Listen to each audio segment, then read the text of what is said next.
Hello folks, welcome back to the channel. The subject of today's video has to do with the check engine light in a car, or the service engine soon light for some models. Here we have a Ford Focus, and I'm going to illustrate what I'm talking about. This Ford Focus is a 2008 model, just using this car for the video. Just to illustrate what I'm talking about. Now we're going to put the key in the on position, and we'll turn the radio, make sure the radio is turned off. This way there's no music playing. Now, right there, you see that guy right there? That picture that looks like a orange picture of an engine. That guy right there is the one we're talking about. Okay.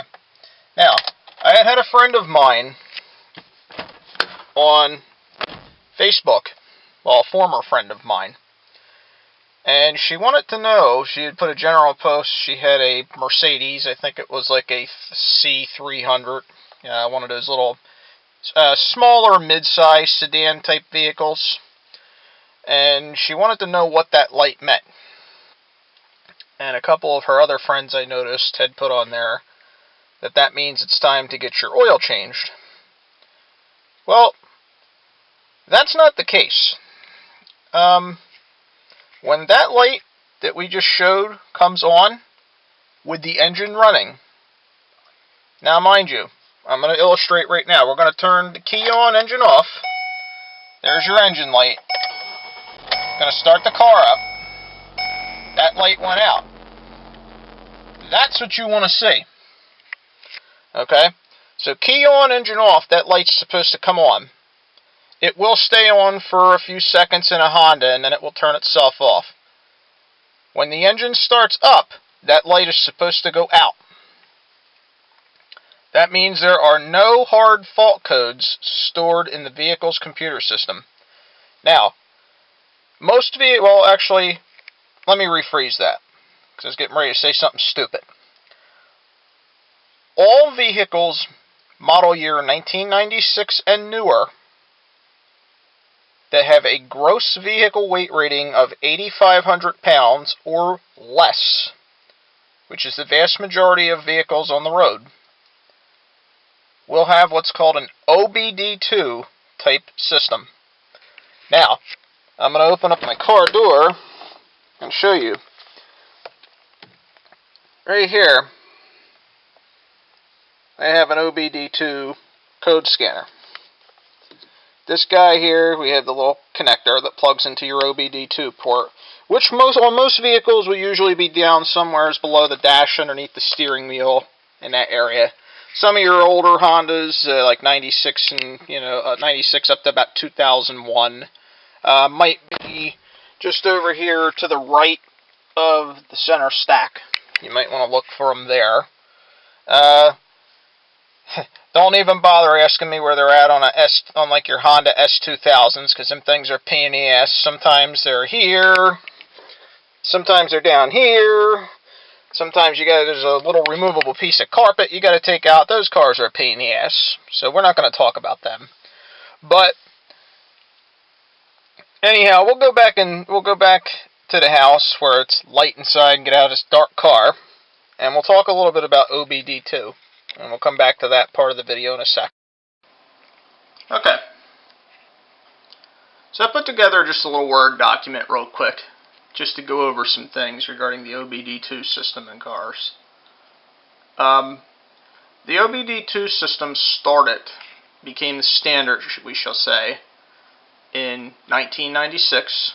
Gasoline and hybrid powered vehicles with a gross vehicle weight rating of 8,500 pounds or less.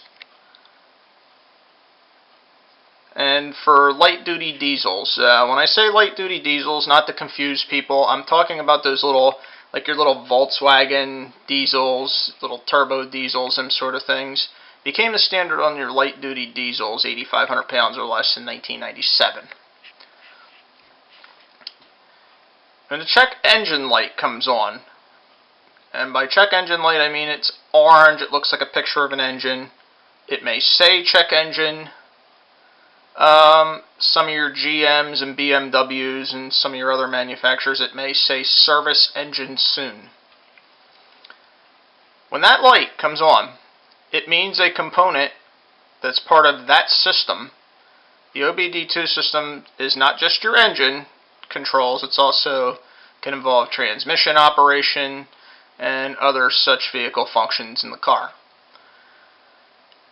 What it means is that there is a component or sensor in that particular system that is operating out of its design standard by more than 1.5 times. A fault code has stored in the onboard computer, which triggers that light and makes it come on.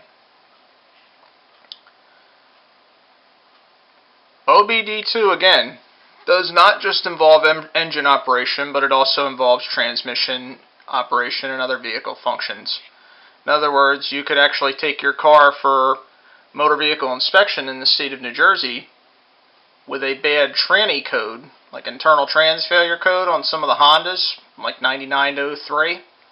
They were very common for that because those transmissions were crap on the V6 models.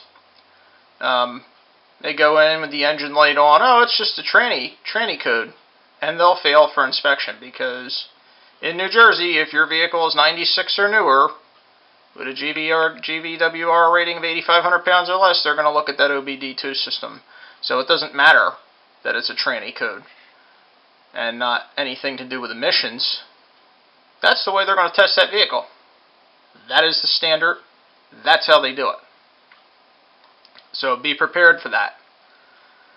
You will not pass inspection in the state of New Jersey simply by turning that engine light off if you have a problem in your vehicle. Because then you go through, they're going to plug in, they're going to fail you. Well, they're not going to fail you, but the computer system is going to fail the car for readiness monitors not being set. Now, readiness monitors is when you completely clear the computer and your car has to go through what's called drive cycles for the various components to relearn the conditions of the cars. Drive cycles are different for every vehicle. It's best if you want to know what a drive cycle is if you're not sure, or you want to know how to set your readiness monitors, to refer to a service manual for your vehicle, or talk to the manufacturer, or a really good mechanic that knows those cars. They'll be able to help you. Because some people will insist upon telling you, oh, drive your car 100 miles. Well, that's bullshit. Don't listen to that bullshit from anybody. Okay? Drive cycles can involve more than just driving the car sometimes. There may be a specific set of parameters that you have to follow. So the best thing to do, like I said, talk to the vehicle's manufacturer, get yourself on get your hands on a good service manual, and that's the best way to go as far as that. Now, I'm going to zoom in on this one. Now, General Motors did this on some of their Buicks and some of their other cars. They were doing it in the mid to late 90s and into the early 2000s on some of their Buicks. I don't know if they're still doing it or not, but we're going to show this, what I typed up. Service Vehicle Soon light is a maintenance light. That is not the same thing as a check engine light, which is where I think the confusion with some people and the former Facebook friend that I was talking about that wanted to know what that light was, and some of her friends were telling her, oh, that's just an oil change light. No, it isn't.